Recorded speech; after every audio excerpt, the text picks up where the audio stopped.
আসসালামু আলাইকুম ভিউয়ার্স, কেমন আছেন সবাই? আশা করি ভালো আছেন। মিডিয়া টেলিভিশনের পক্ষ থেকে আমি আনামুল আছি আপনাদের সাথে। আজকে আমাদের প্রবাস জীবন অনুষ্ঠানে আমরা আপনাদের জন্য আয়োজন করেছি পর্তুগালের চাকরির খোঁজখবর নিয়ে। আমরা মনে করি রেস্টুরেন্টের চাকরি, বাঙালি চাকরি, এগ্রিকালচার চাকরি, এই তিন সেক্টরের চাকরি ছাড়া আমাদের কোনো চাকরি নাই। আসলে কি ব্যাপারটা তাই? কিন্তু এই বাঙালিরাই ব্যবসা করছে সফলতার সাথে। কিন্তু আমাদের চাকরির বাজারটা মন্দ কেন? কেন আমরা চাকরি পাচ্ছি না? এ ব্যাপারে আমরা আপনাদের সাথে আজকে কথা বলবো আমাদের আজকের অতিথি জনাব সাদ্দাম হোসেন ভাইয়ের সাথে। আসসালামু আলাইকুম সাদ্দাম ভাই। আসসালামু আলাইকুম এনাম ভাই, ভালো আছেন? জি, আমিও ভালো আছি। তো সাদ্দাম ভাই, আপনি কেমন আছেন?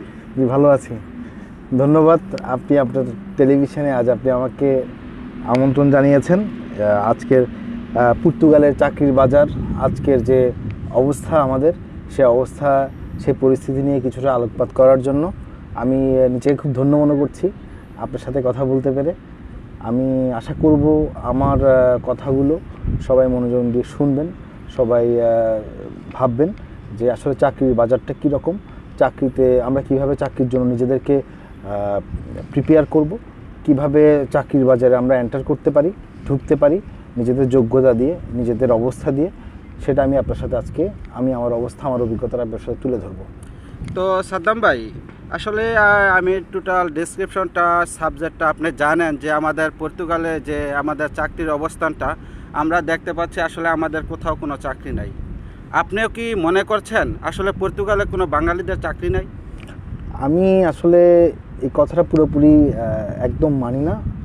আর এই কারণেই মানি না যে আসলে আমি যখন একটা চাকরি খুঁজবো, পর্তুগালের বাজারটা হচ্ছে সবসময় ওরা একটা ভাষাগত দিক দিয়ে সবসময় একটা নির্ভরতা পোষণ করে। যে কোনো একজন কর্মীকে যখন তারা নিয়োগ দেয়, তারা প্রথমে তার ভাষা, তার যোগ্যতা, তার স্কিল, তার পড়াশোনা, এইসব দিক দিয়ে তারা আলোকপাত করে। আপনি হয়তো জানেন, আমি বর্তমানে ভোডাফোনে কাজ করছি। আমি ভোডাফোনের একটা প্রজেক্টে কাজ করছি। এই প্রজেক্টটা ভোডাফোনের 4টা দেশের টোটাল একটা প্রজেক্ট নিয়ে পর্তুগাল একটা প্রজেক্ট দাঁড় করানোর চেষ্টা করছি। এই প্রজেক্টের আমি অ্যাসিস্ট্যান্ট প্রজেক্ট ম্যানেজার হিসেবে কাজ করছি। তো আমার অভিজ্ঞতা থেকে আমি বলছি, আজকে 3 বছর আমি পর্তুগালে আছি। আমি এখানে পড়াশোনা শেষ করেছি, আমি এখান থেকে মাস্টার্স কমপ্লিট করেছি, এখন আমি পিএইচডিতে অধ্যয়নরত আছি। আমি সব জায়গায় একটা জিনিস খেয়াল করে দেখেছি, আমাদের পিছিয়ে থাকার মূল কারণটা হচ্ছে আসলে আমরা ওই জবে, যে জব আমাদের যোগ্যতা অনুযায়ী প্রয়োজন, সেই জবটা আমরা কখনো খুঁজতে যাই না। যেমন আমি আপনাকে বলতে পারি, আমাদের এখানে অনেক ভাইরা আসেন যারা বাংলাদেশে মাস্টার্স কমপ্লিট করেছেন, যারা বাংলাদেশে গ্র্যাজুয়েশনস কমপ্লিট করেছেন, তারা বাংলাদেশে ভালো একটা জবে ছিলেন, হয়তো দেশে এসছেন। আসার পরে তারা কিন্তু অলওয়েজ, আমি খেয়াল করে দেখেছি, তারা হয়তো রেস্টুরেন্টের জব, তারা হয়তো বা কোনো শপে জব করে, বা তারা অন্য কোনো এগ্রিকালচারে গিয়ে তারা ইনভলভ হয় কাজ করার জন্য। আমি কোনোটাই খারাপ বলছি না, আপনার পছন্দ থাকতে পারে, বাট আপনি এই বাজারে যখন এসেছেন আপনার যোগ্যতাকে আপনি একটাবার বিচার করে দেখেন। হ্যাঁ, আমরা এখানে অনেকে বলে যে পেপারস না থাকলে আসলে কাজ হয় না। এই কথাটা কিন্তু অনেক ক্ষেত্রে ভুল। আপনার যদি পুরোপুরি স্কিল থাকে, আপনি যদি ভাষাগত দিক দিয়ে দক্ষ থাকেন, আপনি যদি মনে করেন যে আপনার পড়াশোনা, আপনার অভিজ্ঞতা আপনি এইখানের কাজে লাগাতে পারবেন, অবশ্যই আপনাকে এরা ওয়েলকাম করবে, অবশ্যই আপনাকে এরা স্বাগত জানাবে তাদের কাজে কাজ করার জন্য। এবং এই পেপারস, ডকুমেন্টস, তখন ওরা সব কিছু আপনার জন্য রেডি করে দিবে। হতে পারে এটার অবস্থা খুবই সীমিত, বাট আমি বিশ্বাস করি যে এখানে কাজের সুযোগ সুবিধা এখনও শেষ হয়ে যায়নি। এখানে কাজের সুযোগ সুবিধা এখন শুরু হয়েছে, এখনও আছে। আমরা চেষ্টা করলে, আমরা যারা বাঙালিরা আছি, আমরা চেষ্টা করলে আমরা ওই দিকটাতে, চাকরির ওই বাজারটা আমরা ধরতে পারি। আর আমি আপনাকে বিশেষ করে একটা জিনিস বলতে চাই, যখন আমি এখানে আসি, তখন আমি একজন ছাত্র হিসেবে আসি, তখন আমার কোনো জব ছিল না এবং আমার কাজের তখন অনুমতিও ছিল না। আমি আমার জব পাওয়ার পরে জবটার কন্ট্রাক্টটা নিয়ে যখন আমি সেফে যাই, ইমিগ্রেশন অফিসে যাই, তারা আমায় কাজের পারমিশন দিয়েছে। এবং আমি এখানকার স্টুডেন্টদের উদ্দেশ্যেও বলতে চাই একটা জিনিস, যারা এখানে পড়াশোনা করছে তাদের কাজের পারমিশনস ইমিগ্রেশন অফিস এবং ইমিগ্রেশন ল অনুযায়ী অটোমেটিকলি তারা কাজ করতে পারে। তাদের ডিউরিং অ্যাকাডেমিক সেশনের বাইরে সময়টা তারা কাজ করতে পারে এবং এই কাজের জন্য শুধু স্যাফকে একটা নোটিফিকেশনস, একটা মেল পাঠাতে হয়। আর এর বাইরে অন্য কোনো কিছুর প্রয়োজন হয় না। আপনি কাজ করতে পারবেন, কাজের জন্য আপনার সুযোগ সুবিধা আছে একজন ছাত্র হিসাবে, একজন শিক্ষানবিশ হিসাবে কাজ করতে পারেন, এটা নিয়ে কোনো সমস্যা নেই। আর অন্যান্য যারা ভাইয়েরা এখানে ইমিগ্রেন্ট হয়ে আসে তাদের কাজের সুযোগ আছে, তাদেরকে কাজের জন্য আপনার এখানে কিছু কোম্পানি আছে যারা কাজ প্রোভাইড করে, তাদের সাথে আপনার কথা বলতে, তাদেরকে আপনাকে সিভিটা সুন্দর করে একটা ইউরো ফরম্যাট সিভি আছে, সিভিটা ফরম্যাট করে রেডি করে আপনি ওখানে জমা দিবেন। আপনার যা স্কিল তাতে আপনি আলোকপাত করবেন, ওদেরকে বুঝিয়ে বলবেন আপনার অবস্থা, সব কিছু ওরা কাজের ব্যবস্থা করে দেবে। দ্বিতীয়ত আপনি এখানে অনেকগুলো ওয়েবসাইট আছে, যেমন কি আমি বলতে পারি ইনডিড, র্যানস্ট্যান্ড, ঠিক আছে, টেলিপারফরমেন্স। এখানে আপনার কোয়ালিটিফুল লোকজন যাদের স্কিল আছে তাদের জন্য এখানে কাজের সুযোগ আছে। আপনি যদি ইংলিশে পারদর্শী হন, আপনি যদি অন্য কোনো ভাষায় পারদর্শী হন, ইভেন কি আপনি যদি আমাদের পার্শ্ববর্তী দেশ ইন্ডিয়ান ল্যাঙ্গুয়েজে যদি পারদর্শী হন, উর্দুতে ল্যাঙ্গুয়েজে পারদর্শিত হন, এখানে অনেকগুলো জব আছে যেগুলো কল সেন্টার ভিত্তিক, এখানে অনেকগুলো জব আছে যেগুলো প্রজেক্ট ভিত্তিক, এখানে অনেকগুলো জব আছে যেগুলো সাপ্লাই চেইন ভিত্তিক। তো আপনি চাইলে এই ধরনের জবগুলোতে আমরা সকলেই যারা আমরা এখানে আছি, যারা আমাদের কিছুটা আমরা পড়াশোনা করে এসেছি, কিছুটা আমাদের স্কিল আছে, ইভেন আমাদের যদি ড্রাইভিংটাও জানা থাকে, কম্পিউটার স্কিল কিছুটা যদি জানা থাকে, আমাদের কিছু ড্রাইভিং জানা থাকে, তাহলে এখানে আমি মনে করি কাজের অপরচুনিটি আছে। আমরা আমাদের মিনিমাম কাজে তো আমরা জব করবো, কিন্তু আমরা তারপরেও চেষ্টা করবো আমাদের নিজেরটা স্কিলটা আমরা কাজে লাগানোর জন্য, আমাদের পড়াশোনাটাকে কাজে লাগানোর জন্য। এখানে ভালো অফিসিয়াল জবগুলা স্টার্টিং 850 থেকে শুরু করে একদম হাইয়েস্ট, আমাদের অনেক ভালো পরিচিত বাঙালি ভাইয়েরা বলেন, আমাদের পার্শ্ববর্তী দেশের ইন্ডিয়ান ছেলেরা বলেন, পাকিস্তানি ছেলেরা বলেন, 2400-2500 ইউরোতে এখনও তারা পার মান্থে কাজ করছে। তো এটা একটা ভালো অপরচুনিটি। আসলে আমরা খোঁজার জন্য আমাদের ওই সময়টুকু আমরা আসলে ওই দিকটাতে দিই না। আমরা সময় এসে এখানে হয় রেস্টুরেন্টের জবে, না হলে আমাদের শপের জবে, হয়তো বা না হলে এগ্রিকালচারের জবে আমরা সবসময় একটা ইনভলভ হয়ে থাকি। তো আমার একটা অনুরোধ থাকবে সবার প্রতি, আপনি যখনই এই দেশে আসবেন, আর যখনই এই দেশে আসার আপনার একটা প্ল্যান থাকবে, কিছুটা ন্যূনতম স্কিল আপনারা একটু ডেভেলপ করে আসবেন। ন্যূনতম স্কিল বলতে আপনি আপনার ভাষাগত দিক দিয়ে একটু ডেভেলপ হয়ে আসেন, কম্পিউটারে একটু ডেভেলপড হয়ে আসেন, আপনি ড্রাইভিংটা শিখে আসেন।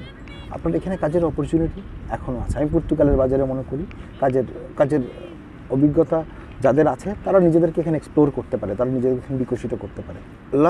আপনাকে যদি 6 মাসের কথা বলি, আমি লাস্ট 6 মাসে আমি অনেকগুলো ইন্টারভিউ ফেস করেছি, প্রতিটা ধাপে ধাপে। আমি নিজের ইচ্ছা থেকে হোক, অনিচ্ছাকৃত থেকে হোক, নিজেকে আর একটু প্রোগ্রেস করার জন্য আমি অনেকগুলো ইন্টারভিউ ফেস করেছি। আমি দেখেছি তাদের যে তাদের লোকের চাহিদা আছে। পর্তুগিজ এখানে অনেক লোক এখনও টেকনিক্যালি সাউন্ড না, তারা অনেকটি টেকনিক্যালি ডেভেলপ না, তাদের লোক তাদের দেশে কাজ করতে চায় না, বাইরের দেশে চলে, তাদের এখানে কাজের জন্য সুযোগ আছে, সুযোগ সুবিধা আছে। আমি অলমোস্ট 25 ইন্টারভিউজ আমি ফেস করেছি অনেকগুলো কোম্পানির সাথে। আমি ওদের রিকোয়ারমেন্ট সম্পর্কে জেনেছি, তারা আমার রিকোয়ারমেন্ট সম্পর্কে জেনেছে। বেসিক্যালি ওদের কাজের জন্য ওদের ক্ষেত্র খালি আছে, পজিশন খালি আছে, শুধুমাত্র তারা স্কিলফুল লোক পাচ্ছে না, যোগ্য লোক পাচ্ছে না হয়তো, সে কারণে তারা ওই পজিশনসগুলো ফুলফিল করতে পারছে না। বাট আমি বিলিভ করি তাদের এখানে এখনও পর্যন্ত পজিশন খালি আছে। আমরা জায়গা দৃষ্টে গিয়ে কাজটা নক করতে পারছি না, সেটাই হচ্ছে আমাদের সবচেয়ে বড় ব্যর্থতা। আসলে কি এই ব্যর্থতার মধ্যে কি আমরা সবাই আছি, নাকি আমাদের কিছু বাঙালি ভাই সাকসেসফুল হয়েছে, ভালো চাকরি করছে? আপনার জানা মতে কি এমন কোনো তথ্য আছে? জি, আমি বলতে পারি, আমি উদাহরণ দিতে পারি এরকম 2-1 ভাইয়ের, যে আমাদের এখানে সরকারি পর্যায়েও যে গভর্নমেন্ট ব্যুরোগুলোতেও আমাদের একজন ভাই কাজ করে, একটা ভাই কাজ করে গভর্নমেন্ট ব্যুরোতে, কানাইতে একজন ভাই কাজ করে, অবভিয়াসলি খুব ভালো জব। এছাড়া আমাদের আরেকজন ভাই আছে যিনি বিএনপি পরিবাসে কাজ করে তথ্য প্রযুক্তিবিদ হিসাবে, তারও খুব ভালো পজিশন আছে। আমি ভোডাফোনে কাজ করছি। এছাড়া আমাদের আরেকটা ভাই আছে যিনি আপনার এখানকার ইউএনের একটা ছোট্ট প্রজেক্টে আপনার অ্যাডভাইজার হিসেবে কাজ করছে। পর্তুগালের একটা প্রজেক্ট, ইউএনের আন্ডার ছোট্ট একটা প্রজেক্টে সে কাজ করছে।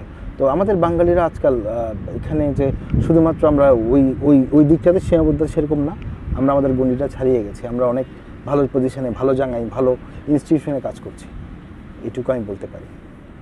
এই জবগুলোর কথা আমিও জানি যে অনেকে জব করছে, আসলে এগুলা শুনলে ভালো লাগে। আমরাও জানি বাঙালিরা যেখানে যায় তাদের একটা খুব গুডউইল তারা তৈরি করতে পারে।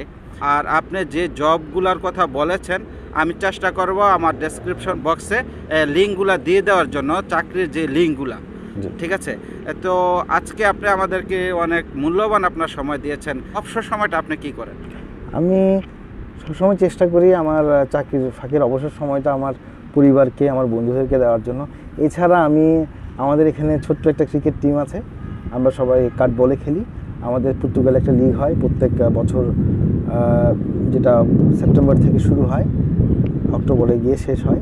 তো এই বছরও করোনাকালীন সময় আমাদের খেলাধুলা চালিয়ে যাচ্ছে। আমাদের পর্তুগাল লিগ চলছে 6টা টিমের সমন্বয়ে। তো যে সময়টা আমি শনিবার রবিবার আমরা পাই, আমি পরিবার আর খেলাধুলায় দেওয়ার চেষ্টা করি। আমাদের কাটতাশুতে আইসিসির একটা গ্রাউন্ড আছে, ওখানে আমরা ক্রিকেট খেলি রেগুলারলি, আমাদের লিগের খেলা চলে। তো আর এছাড়া যখন লিগ থাকে না বা খেলাধুলা থাকে না, আমি চেষ্টা করি আমি ঘোরাঘুরি করি, পর্তুগালের এই দিক ওই দিকে একটু ঘোরাঘোরা করার চেষ্টা করি, পরিবারকে সময় দেওয়ার চেষ্টা করি, এই আমার কাজ। তো আমাদের মিডিয়া টেলিভিশনের পক্ষ থেকে আপনাকে অনেক ধন্যবাদ। ধন্যবাদ আপনাকে নাম ভাই। আবার দেখা হবে, আবার কথা হবে। ধন্যবাদ সবাইকে। তো ভিউয়ার্স, আপনারা হয়তো আজকে আমাদের যিনি অতিথি ছিলেন ওর কথাগুলো খুবই মনোযোগ দিয়ে শুনেছেন। আসলে আমরা বাঙালিরাই পারি, আমরা চেষ্টা করি আমাদের যে সার্টিফিকেট আছে, যে স্কেল আছে, স্কেল অনুযায়ী আমরা একটা কাজের ধাপ খুঁজে নিতে। হয়তো প্রথম অবস্থায় একটু আমাদের কষ্ট হবে, কিন্তু বাঙালিরা কোনো দিনই পিছিয়ে থাকে না, বাঙালিরা সামনের দিকে এগিয়ে চলে। যারা বিশ্বের বিভিন্ন প্রান্ত থেকে আমার এই অনুষ্ঠান দেখছেন, সবাইকে ধন্যবাদ। Thanks for watching. আল্লাহ হাফেজ।